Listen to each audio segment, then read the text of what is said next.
ba't ka naman madededs? Bes, May sakit ka ba? nanaginip ako, namatay daw ako. Hindi ko maintindihan, Bes, kasi 2 beses nangyari. Tapos, Kalma. tuwing moment na mag-propose ako kay Maddie, bigla na lang doon nangyayari. Tapos namamatay ako sa panaginip ko. Hindi ko alam kung bakit. Huwag ka mag-alala, Bes. Okay? Walang masamang mangyayari, okay?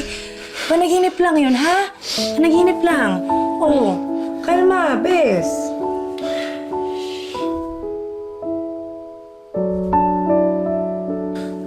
Thank you, Bes. Sige na. Dadaanan ko pa yung projector na may nakasulat na will you... Hindi. Wag na yun. Hayaan mo na. May naisip akong iba. Ha? Anong pakulo na gagawin natin? Basta akong bahala. May iba akong naisip. Ha, Bes?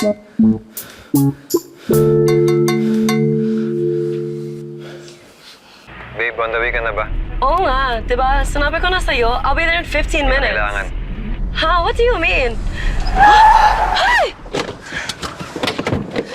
Are you stupid? Why are you blocking the road? Leo? Anong ibig sabihin nito? Maddie, ikaw ang babaeng matagal ko ng pangarap. Nung sinagot mo ako, sobrang saya ko. Kaya talagang sigurado ako na ikaw ang gusto kong makasama habang buhay. Gusto kong tanong sa'yo na, will you marry me?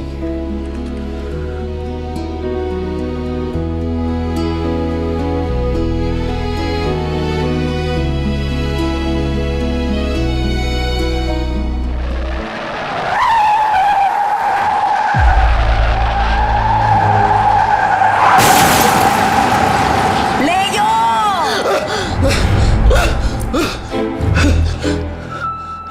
Na naman? Anong na naman? Bakit? Ano ba nangyayari sa'yo? Bes, hindi ka maniniwala kasi pangatlong beses na ito nangyari sa akin. Paulit-ulit, Bes. Bes, pang-apat ko ng chance ngayon. Sa tuwing susubukan ko mag-propose kay Maddie, may nangyayari masama sa akin, Bes. Namamatay ako. Teka lang. Diba? May hirap paniwalaan, Baka pero naman kasi- paulit-ulit kasi pang-apat na to. Baka naman kasi panaginip lang yan, Bes. Bes, akala ko rin nung una panaginip, pero hindi. Alam ko na totoo talaga. Teka lang, Bes. Kalma. Wait lang. Bes, kasi ang hirap paniwalaan na yung nangyari nung nakaraan, nauulit lang. Bes. Sa pagising ko, ito na naman. Wait, Bes. Teka lang. Uminom ka muna ng tubig.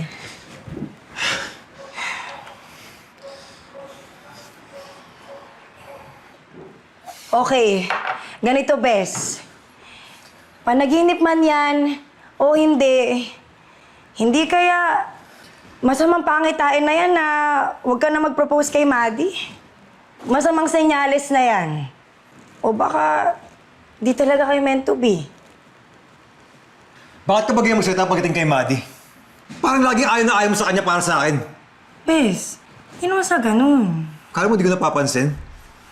Lagi mo akong di-discourage. Anong dinidiscourage, ha? Sino bang katulong mo sa pagpaplano ng proposal na yan? Sino ba yung palaging kasama ninyo sa mga date nyo na third wheel? At saka, kapag may LQ kayo, kanino ka ba lumalapit? Di ba sa akin, Bes? Oo! Pero akala mo di ko napapansin? Sa tuwing nag-aaway kami, lagi mo sinasabi sa akin, hiwalayan ko na lang siya. Nung nililigawan ko pa lang siya, anong sabi mo? Leo, she's out of your league. Yung mga babaeng ganyan, bakit? Ganun ba kababa yung tingin mo sa akin? Na hindi ako bagay sa mga tulad niya, ano? Dahil sobrang ganda niya? Mayaman siya? Ako ganito lang. Ganun ba? Paintindi mo sa akin, Bes. Di ko maintindihan eh. Dahil mahal kita, Bes! Pero kahit mahal kita, hindi mo naman makikita yun, di ba? Kasi, puro ka na lang, Maddie. Maddie, bulag na bulag ka kay Maddie, Bes. Leo naman, alam ko naman eh. Hindi mo na kailangan na-explain yung sarili mo. Kasi simula pa lang, alam ko naman na best friend lang yung turing mo sa akin. Matagal ko naman ang tanggap yun eh. Ang sakit na. Sakit-sakit. Kahit anong pagdaanan, Di kita pakakawalan. Pag-ibig na walang kapantay. Sa gitna ng kalawakan. Hello, Ma. Oh, umiyak ka ba? Bakit ganyan ang boses mo? Dahil kay Leo na naman yan, ano? Ang sakit, Ma. Ang sakit. Sinabi ko naman kasi sa'yo yan. Matagal na.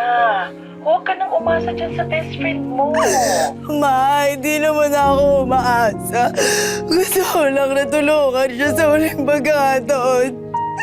Pagbalik ko bago ako pumunta sa Canada.